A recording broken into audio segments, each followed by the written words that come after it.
take me home, United, to the place I belong, to Old Trafford, to see United. Take me home, United Road. Take me home, United Road. Oh, take me home, United Road. ሰላም ተወዳጆቹ እንደምናላችሁ የታላቁ የማንቸስተር ዩናይትድ ደጋፊዎች በያላችሁበት የዓለም ክፍል ሁሉ ሰላማችሁ ብዝት ይበል። ዛሬ ተገናኘነው በአውሮፓ ሊግ የግማሽ ፍጻሜ ሰከንድ ሊግ በኦልድ ትራፎርድ ማንቸስተር ዩናይትድ ከአትሌቲክ ቢልባኦ ጋር ይጫወታል።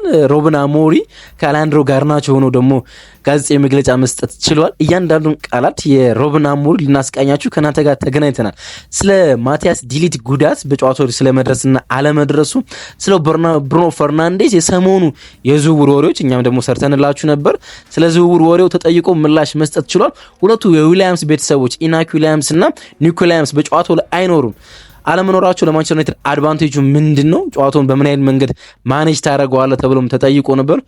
ጨዋታው ኪዩኤስ ወይም እብደት እንዳይኖረው እንደ ሊዮንስ በምን መንገድ ማኔጅ ታደርገዋለህ ተብሎ ተጠይቆ ነበር። እነዚህን ጉዳዮችና ሌሎችን ጉዳዮች አንስቷል። እያንዳንዱን ቃላት ለእናንተ ልናስቃኛችሁ ተገናኝተናል። አብሮነታችሁ አይለየን። ግን በቆይታችሁ ወቅት ከእናንተ የምንፈልገው ነገር ሰብስክራይብ እንድታደርጉልን ነው። ደግሞም ስለምታደርጉልን ከልብ ነው የምናመሰግነው። ቪዲዮውን ሲጀምሩ ላይክ አድርጋችሁ ጀምሩ። ለብዙ የማን ዩናይትድ ደጋፊዎች እንድንደርስ ደግሞ ሼር ማድረጋችሁ አይለይ። በድጋሚ ይህን ስለምታደርጉልን ከልብ እናመሰግናለን። ከመግቢያው ሙዚቃ በኋላ ዳግም መለሳለሁ። የምትገኙት ማን ዩናይትድ ኢንፎ ላይ ነው።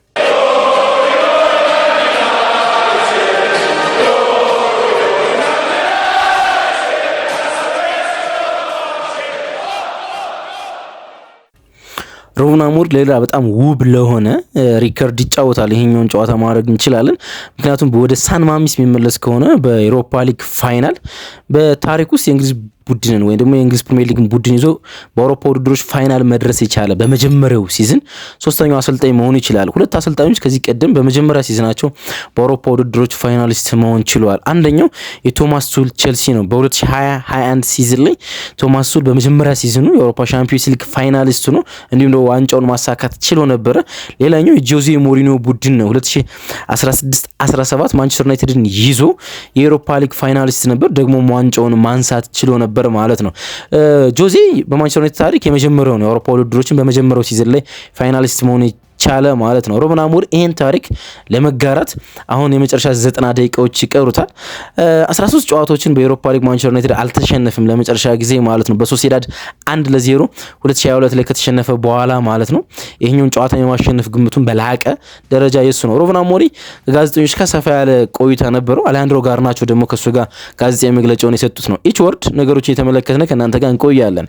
የመጀመሪያው ጥያቄ ማቲያስ ዲሊት ልምምድ ላይ ጋዜጠኞች አለመመለከታቸውና ጉዳት ላይ ያሉ ሌሎች ቀሪ ተጫዋቾች እንዳሉ ጠይቀውት ነበር። የማቲያስ ዲሊት ጉዳት ከፍ ያለ እንዳልሆነ መጠቆም ችሏል። ነገም አይጫወትም፣ ነገር ግን ለዊሳም ጨዋታ አይደርስም። ነገሮችን በየቀኑ ለመገምገም እየሞከርን ነው፣ ግን ጉዳቱ ያን ያህል የከፍ አይደለም ሲል መናገር ችሏል። ማንቸስተር ዩናይትድ ለፋይናል የሚደርስ ከሆነ ደግሞ ይደርሳል ብለን እናስባለን።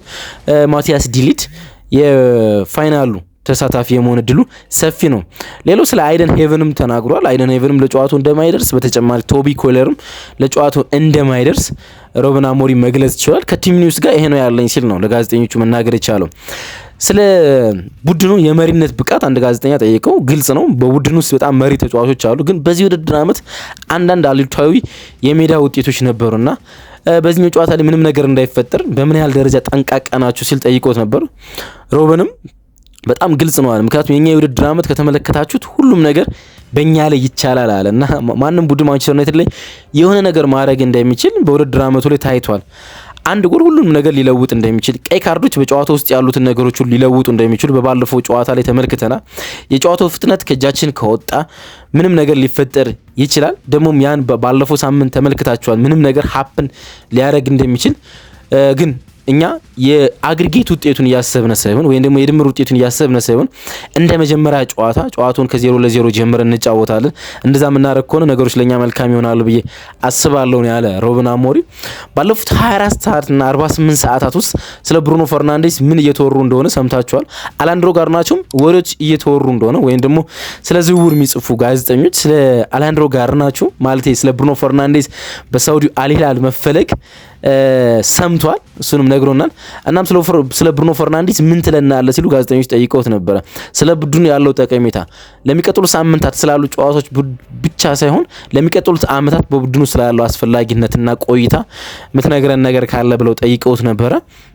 ይህን ነገር ለመረዳት በጣም ቀላል ሂሳብ ነው ብዬ አስባለሁ አለ። በቁጥሮች ምክንያት ብቻ አይደለም፣ በሚጫወትበት መንገድ ነው አለ። ባለፉት 5 ዓመታት እዚህ ያሳደረው ተጽዕኖ ከፍ ያለ ነው አለ። እዚህ ያለ በማንቸስተር ዩናይትድ ያሳለፈውን ተጽዕኖ ነው። እናም ይሄ እሱ የቡድናችን መሪና ካፒቴን ነው። እሱን አብዝተን እንፈልገዋለን። እንደ ብሩኖ ያሉ ተጫዋቾች በብዙ ቡድኖች ውስጥ እንደሚፈለጉ ናቹራል ነው አለ። ሊፈለግ ይገባዋል። ብሩኖ ፈርናንዴስ ከዓለማችን በጣም አስደናቂ ተጫዋቾች ውስጥ እንደ አንዱ ነው አለና ብሩኖም ሆነ አሌሃንድሮ ጋርናቾም ሆነ ሌሎችም ተጫዋቾችን ምርጥ ተጫዋቾቻችንን እንፈልጋለን እኛ። ስለዚህ ሀሳባችን አይለወጥም። ብሩኖ እዚህ ይቆያል፣ አጥብቀን እንፈልገዋለን ሲል የብሩኖ ፈርናንዴስ በአልሂላል መፈለግ ናቹራል እንደሆነ ወይም ተፈጥሯዊ እንደሆነ ግን ደግሞ በቡድን ውስጥ እንደሚቆይ ነው እንግዲህ ማረጋገጥ ቻለ። ሌላው ስለ ቢልባኦ ቡድንም ተጠይቋል። በሜዳው ለአንተ ወይም ደግሞ በቢልባኦ በባስክ ያረከው ጨዋታ ጨዋታውን ከተመለከትክ በኋላ ሪቪው ካረክ በኋላ ደጋግመህ ጨዋታው ማሸነፋችሁ ይገባችሁ ነበር ወይም ደግሞ በምን አይነት መንገድ አናላይዝ ያረከው ጨዋታውን ብለው ጠይቀውት ነበር። ኢንተረስቲንግ የሆነ ምላሽ ነው መስጠት የቻለ ሩበን አሞሪም ወደ ጋዜጠኞች ሲቀርብ አንዳንድ ብዙ ጊዜ የሚናገራቸው ነገሮች በጣም ማቹር የሆነና እንደ አንድ አሰልጣኝ ጥንቃቄ የተሞላባቸው ደግሞ ጌሙን በደንብ አናላይዝ የሚያደርግ እንደ አሰልጣኝ ብቻ ሳይሆን እንደ እግር ኳስ ተንታኝ ነገሮችን ከፍ አድርጎ ለጋዜጠኞች የማስረዳት ክህሎት አለውና ይሄኛውም ደቂቃ እንደዛ ነው። ይሄኛውንም እንደዛ ነው ለመናገር የሞከረ። በመጀመሪያዎቹ 30 ደቂቃዎችን ደጋግሜ ነው ማየት የቻልኩት፣ ቀሪውን ግን አልተመለከትኩትም ማለት ምክንያቱም 10-11 የሆነ 2-0 ሆኗል። ቡድንን 11-10 የሆነን ጨዋታ ላይና 2-0 የሆነን ጨዋታ ላይ ልታዘጋጀው አችልም ማለትና የመጀመሪያዎቹ 30 ደቂቆች ናቸው ብዙ ነገሮች የተፈጠሩበት። ስለዚህ የመጀመሪያዎቹ 30 ደቂቆች በጣም ደጋግሜ ይቻሉ ደግሞ ከቡድኑ ጋር ብዙ ተወያይተንበታል አለ። በጣም አግሬሲቭ ነበሩ፣ በጣም ጥሩ ነበሩ፣ ኃይለኞች ነበሩ፣ ቀጥተኞች ነበሩ። እኛ በተደጋጋሚ ጥፋቶችን እንፈጽም፣ ኳሶችን እናጣ ነበረ። ስለዚህ ያን 30 ደቂቃ ለመማር ተጠቅመንበታል አለ። ምን እንደተፈጠረ ተጫዋቾቻችን ምን እንዳጋጠማቸው ለማስረዳት ተጠቅመንበታል። ከዛ በኋላ ያለውን ግን እርሰው ነው ያለ ወይም መተው እንዳለበት ነው ለጋዜጠኛው ለመናገር የሞከረ። ሌላ ስለ ሊዮኑ ጨዋታ ብዙ ነገር ተፈጥሯል ወይም ደግሞ ኪዩስ ነበረው ምን እንደሚፈጠር ተመልክተሃልና ለዚህኛው ጨዋታ የሊዮኑን ጨዋታ እንደመዘጋጃ ተጠቀምበታል ብለው ጠይቀውት ነበር። ተመሳሳይ ነው አለ። ቡድናችን የምትመለከተው ከሆነ ነገሮችን ለመቆጣጠር በጣም አስቸጋሪ እንደሆነ እንረዳለን አለ። በየትኛውም የሊግ ጨዋታዎች ውስጥ በቡድናችሁ ውስጥ ምንም ነገር ሲፈጠር ተመልክተናል እና ፍሎውን ለመቆጣጠር እንሞክራለን። አንዳንድ ጉዳዮች ግን ኢንጌም መቆጣጠራችንም ማለት ቀይ ካርዶችን፣ በጨዋታ ውስጥ ያልተጠበቁ ፍጥነቶችን፣ የተጫዋቾች ስህተቶችን መቆጣጠር አችልም ማለት ዋናው ነገር እንደ አግሪጌት ሳይሆን እንደ አንድ ጨዋታውን ለመጋፈጥ እንሞክራለን ሲል ነው ምላሹን መስጠት የሞከረው። ታዲያ ዩናይትድ በየትኛው የጨዋታ መንገድ ጨዋታውን ልትቆጣጠር ትችላለህ ወይም ደግሞ እንዴት ነው ዩናይትድን ልትገመግመው የምችለው? ማንቸስተር ዩናይትድ ላይ ምንም ሊፈጠር ይችላል ብለህ ነው የምትገባ ወይስ ደግሞ እንዴት ልትቆጣጠረው ትችላለህ ብለው ጠይቀውት ነበርና ተደጋግሞ በማንቸስተር ዩናይትድ የዚህ ውድድር ዓመት ፐርፎርማንስ ምክንያት ምንም ነገር ሀፕን ሊያደርግ ይችላል ብሎ ስለተናገረ እንደዛ ብለህ ነው የምታልፈው ወይስ ደግሞ ጨዋታውን በየትኛው መንገድ ነው ምሽቱን ልትቆጣጠረው አስበው ብለው ጠይቀውት ነበር። ለመናገር በጣም አስቸጋሪ ነው። አንዳንድ ጊዜ ነገ ምን አይነት ቡድን እንደሚሆን አትገምተውም ዩናይትድን አለ። አንዳንድ ጊዜ በጨዋታው ወቅት አእምሯችን እናጣለን እና ብዙ ነገሮች ይፈጠሩብናል። ለኛ የምንጫወትበት መንገድ እያሻሻል እንደመጣ እናስባለን አለ። ግን በጣም በብዙ የሊግ ጨዋታዎች በተለይ አለ ጨዋታ ውስጥ የተለያዩ ነገሮች ይፈጠሩብናል፣ ያልጠበቅናቸው ነገሮች ይፈጠራሉ። ተጫዋቾች አእምሯቸውን ለሆኑ ደቂቃዎች ያጣሉ፣ ግራ መጋባቶች ይፈጠራሉ አለ። ስለዛ ነው እያወሩ ያለው አለ። ግን ደግሞ መሻሻሎች እንዳሉን በራስ መተማመናችን በጣም ከፍ ያለና ፈተናዎችን የመቋቋም ዝግጁነታችን እያደገ እንደመጣ ግን አልደብቅም ሲል ነው እንግዲህ ሩበን አሞሪም መናገር የቻለው። ሌላ ከ11 ዓመታት በፊት በኤሮፓ ሊግ ፋይናል የቤኔፊካ ተጫዋች ሆነ ተጫውቷል። አሁን ደግሞ በአሰልጣኝነት የአውሮፓ የመጀመሪያ ጨዋታን ታደርጋለህ ወይንም በአውሮፓ ውድድሮች የመጀመሪያ ፍጻሜ ታደርጋለህ። እንደ ግል ምን አይነት መሻሻል ነው የተጫዋችና የአሰልጣኝነት ዲፈረንስ ውስጥ በፍጻሜ ጨዋታዎች መገኘት ምንድነው ብሎ ጠይቀውት ነበር። ትርጉሙ በጣም የተለያየ ነው አለ። እንደ አሰልጣኝና እንደ ተጫዋች ተመሳሳይ አይነት ሞቲቭ አይኖሩም። መጫወት ትፈልጋለህ፣ ፋይናል መድረስ ትፈልጋለህ፣ ነገሮችን ማኔጅ ማድረግ ትፈልጋለህ። ግን ደግሞ ተጫዋች ስትሆን የምትፈልገውን ነገር ለማድረግ ፐርፎርም ታደርጋለህ። አሰልጣኝ ስትሆን ግን በሌሎች ሰዎች ነው ነገሮችን ለመፈጸም የምትሞክረው አለ። እንደማስበው ከአሰልጣኝ እስከ ግማሽ ፍጻሜ ላይ ትኩረት ማድረግ ነበረብን፣ ያን ማድረግ ችለናል። ስለዚህ አንድ ጨዋታ ነው የሚቀረን ለፍጻሜ ለመድረስ። ለዛ አሁንም ተጫዋቾች ትኩረት እንዲያደርጉ እሞክራለሁ።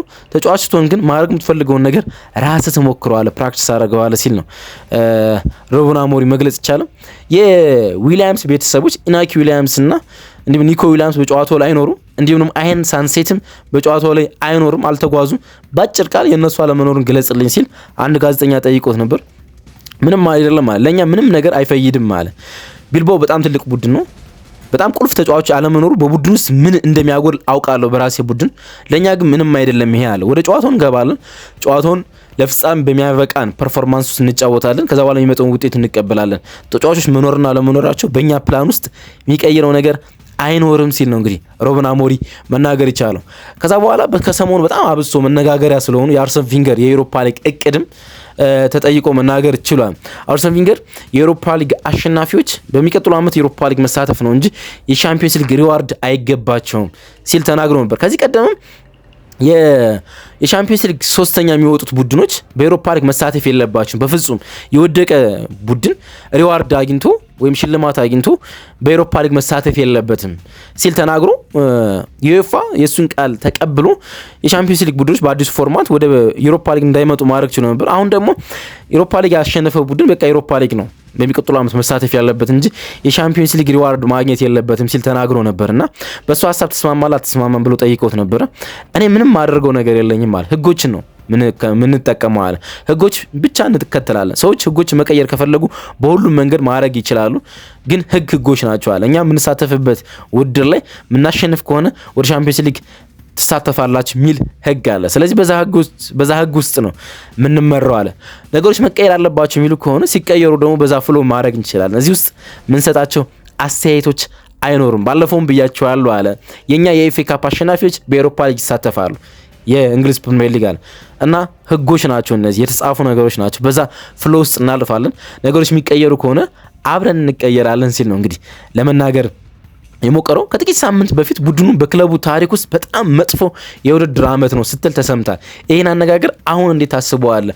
ለዩሮፓ ሊግ ፋይናል አንድ እርምጃ ብቻ ቀርቶ ሲል አንድ ጋዜጠኛ ጠይቀውት ነበርና እኔ እንደማስበው ነገሮች ሊለወጡ አሁንም አይችሉም ማለት ወቅቶች ይለያያሉ። ቃሉን የተጠቀምኩበት ወቅት ወይም ንግግሩን ያረኩበት ወቅት ግን ደግሞ አሁንም በጣም መጥፎ ነን አለ። በዚህ ውድድር መጨረሻ የዩሮፓ ሊግ ዋንጫ ምናሳካ እንኳን ከሆነ ያ መጥፎነታችንን ምንም ነገር አይለውጠውም አለ። ይህ ወቅት በቡድን ውስጥ በጣም ተስፋ አስቆራጩና መጥፎ ጊዜ ነው አለ።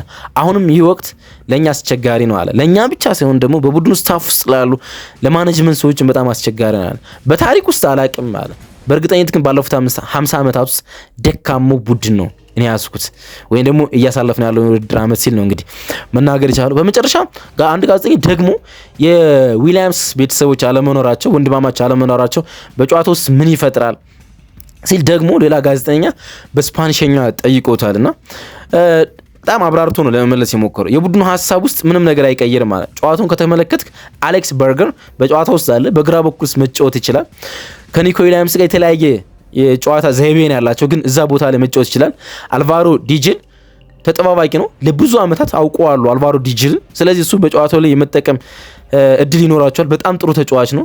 እንዲሁም በቡድን ውስጥ መግባት ይችላል ብዬ ማስበው ተጫዋች አለኝ፣ ከኢናኪ ጋር በደንብ ይመሳሰላል ብዬ ማስበው ተጫዋችም አለኝ ብሎ ስሙ እንደጠፋው የሚያሳይ ነገር አሳየ። ከዛ ደግሞ ኡናይ ጎሜዝ አላቸው አለ። ግራግር ነው ኢናኪም እንዲሁም ደግሞ ኒኮ ዊሊያምስ ከሚሰጧቸው ዳይናሚዝም ውጭ የጨዋታ እቅድ የሚሰጣቸው ተጫዋች ነው ኡናይ ጎሜዝ። እሱን ደግሞ መጠቀም ይችላሉ አለ። ስለዚህ ቢልባኦ የሀሳብ ለውጥ አይኖረውም፣ ትልቅ ቡድን ነው። ስለዚህ የሆኑ የተጫዋቾች ባህሪያት ሊቀየር ይችላሉ፣ የሚጫወቱባቸው መንገዶችና የጨዋታ ሂደቶች ግን በፍጹም አይቀየሩም ሲል ነው ሩበን አሞሪም ለመናገር የሞከረው ማለት ነው። እነዚህን ሀሳቦች ነው እንግዲህ ከጨዋታው አስቀድሞ መናገር የቻለ ሀሳቦች እንዴት አገኟችሁ? በኮሜንት መስጫ ባር ላይ አስፍሩልን። እንዲሁም ደግሞ ስለ ጨዋታው ያላችሁን የመጨረሻ ግምት፣ የጨዋታ ውጤት ግምትም ጻፉልን። አብራችሁን ስለቆያችሁ ከልብ አመሰግናለሁ። መልካም ቀን ይሁንላችሁ። መልካም ጨዋታ